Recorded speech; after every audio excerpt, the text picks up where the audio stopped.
21 қазан таңғы сағат 6-да, 20 қазан таңғы сағат 6. Әдейі толтырылмады бұл. Мына жерге дейін толтырылған. 19 қазан таңғы сағат 6. 3 күн бойы келіп тұрды. Мен толтырмадым, бірақ келіп тұрды. Демек, мынаған қарап тұрып, ей, өзіңді қолға алмапсың,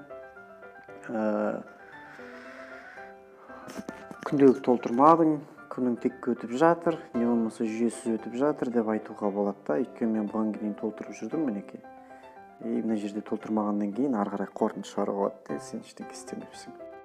Жоспар қоймағансың, ал жоспар қоймаған адам, күнін жоспарламаған адам, күні текке кетті, яғни бір күн өміріңнің моделі дейді ғой, бір күніңді текке өлтірдің.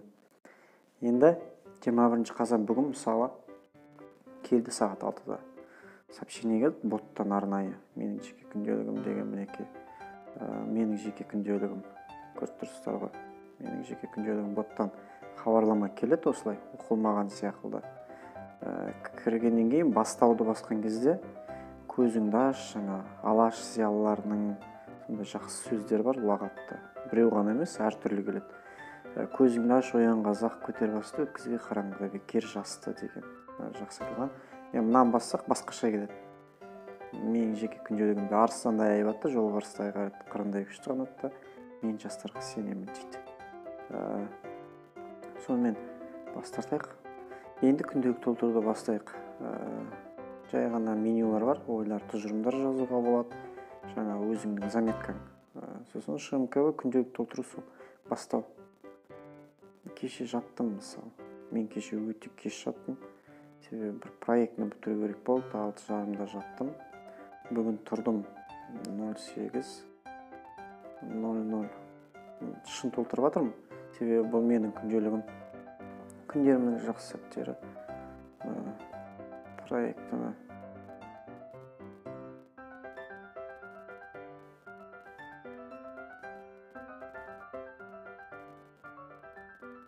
Самый главный.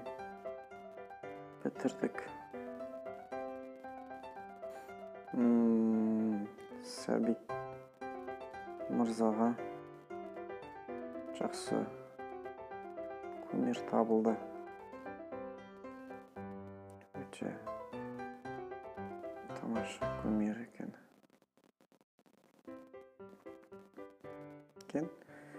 Скоро бомба. Менде сондай клавиатура бар, жаңа смайликтерді. Атын жаза салсаң шыға келеді осылай. Звезда десең мысалы. Жақсы ғой бұл да бір жағынан. Проект. Заметка.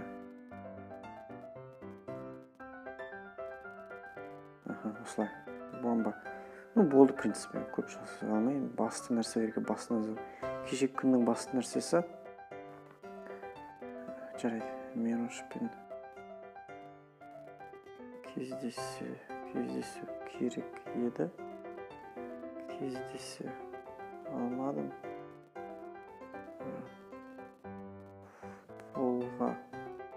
Футбол ойнадым мен.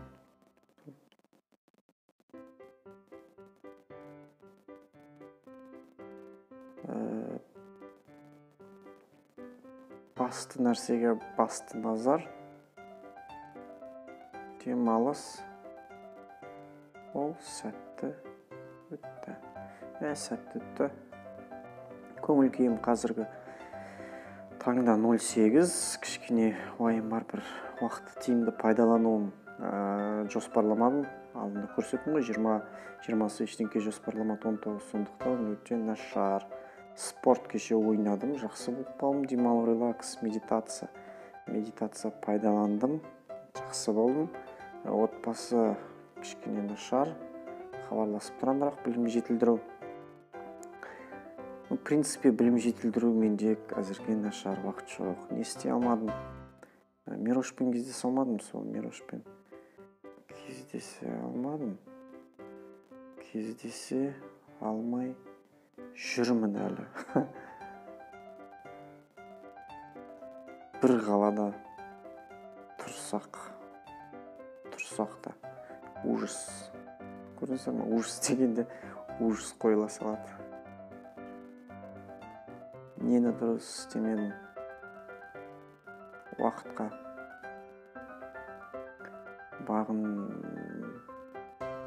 бағынбай кеттім. Нені дұрыс істемедім? Уақытқа бағынбай кеттім. Тәртіпке бағынған құл болмайды. Сказал Бауыржан Момышұлы. Ой, Момышұлы атамыз. А мен өкінішке орай унылый.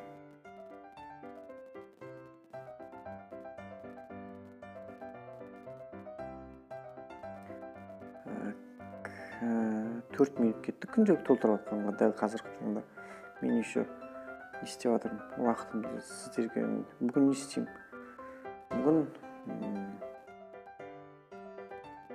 Бүгін не істеймін мен? Оплата төлеуім керек еді ғой. Оплата төлеу керек. Офис аренда.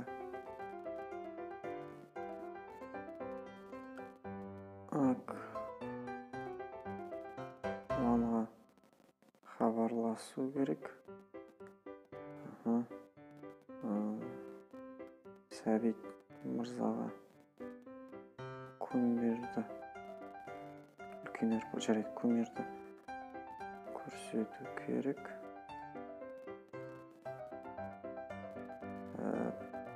Презентационный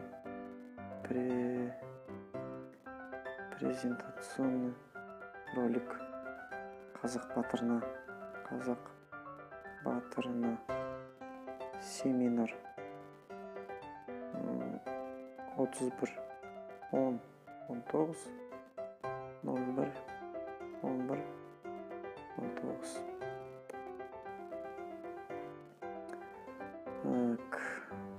Бұның барлығына жаңағы заметка, мына жерде частый деген бар.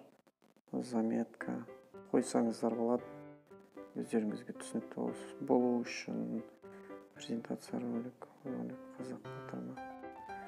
Басты нәрселерге басын. Бүгінгі күннің басты нәрсесі оплата, офис аренда, презентационный ролик. Бомба. Бұл жанып тұр себебі менде қазір. Бомба. Ережеге жетілдіру жоспары. Медитация. Отбасымен видеочат арқылы сөйлесу. Аффирмация жаңағы инкантация. Аффирмацияның орнына инкантация. Аффирмация салтанатты мәлімдеме жаса. Торжественный инкантация эмоция қуатымен зарядталған аффирмация билеп секіріп жүріп ережеде тақтан тұрып көп рет қайтадан эмоциямен қайталап көп рет айту. Іштей не дауыстап, мүмкін болса дұрыс дауыстап айтқан дұрыс.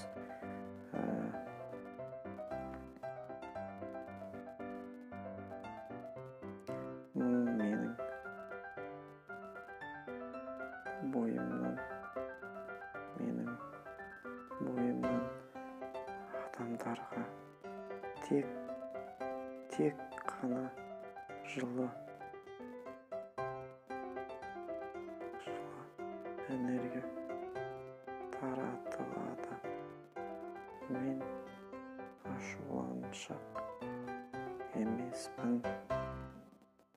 Көрерге жарық көзім бар.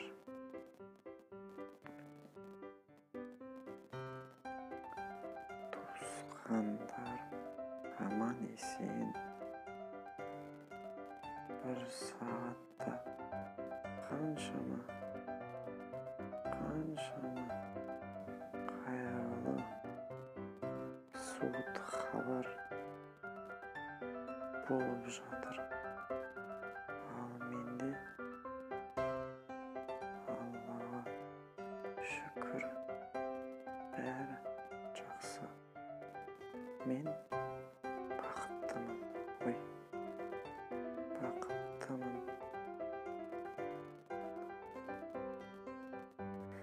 Күнде төмендегі 5 сұраққа жауап беру. Бүгінгі көңіл күйім керемет болу үшін не істей аламын? Тек қана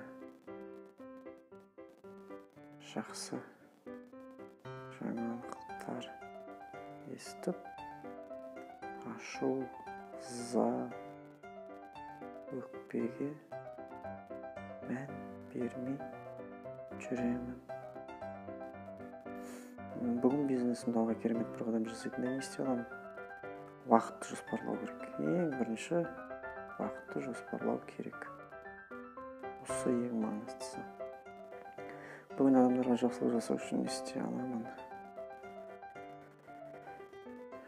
Жақсы адамдармен кездесіп, ақыл, кеңес, көмегімді аямай беремін. Бүгін білімді жетілдіру үшін не істеймін? Өлең жаттаймын. Мен солай шештім. Өлең жаттаймын. Рахатсыз өтсе де өмір жасым, бұл жөнімнен Құдайым айырмасын деп. Ахмет Байтұрсыновтың өлеңі. Бүгін денсаулығымды нығайту үшін не істеймін? Ерте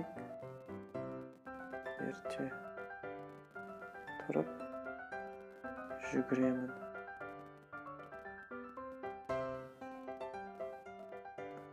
Болды. Енді қараңыздар. ШМКВ толтырылды. Сіз бүгінгі күнге ШМКВ толтырып қойдыңыз. Ол бізде қайда барады? Бізде канал болады. Арнайы прирост енді. Өсу деген мағынада өтек жаза салдым ғой. Сол канал арнайы настройка арқылы тарылтады оның барлығын. Жаңағы бот өзі. Мінекей. 10-21, бүгін 21. Сұрақтар қарамен, жауаптар простой шрифтімен жазылды. Қалай күшті, я? Енді осылай күнделікті өмірлеріңізді жазып отырсаңыздар болады. Біздің күнделік арқылы. Содан кейін күнделікке кіріп, ойлар, тұжырымдар жазуға болады. Мысалға, кешке жатасыздар да менің өмірден түсінгенім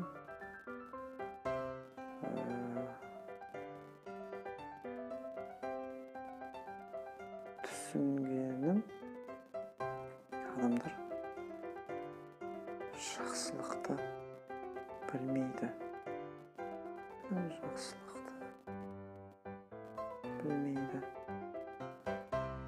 Оған бірақ оларды кінәлап керек емес.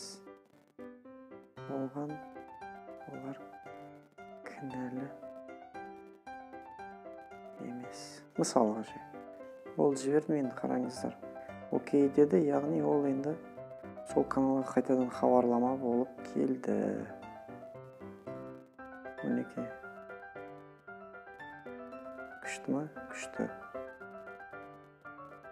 Күндеріңізді жоспарлап жүріңіздер.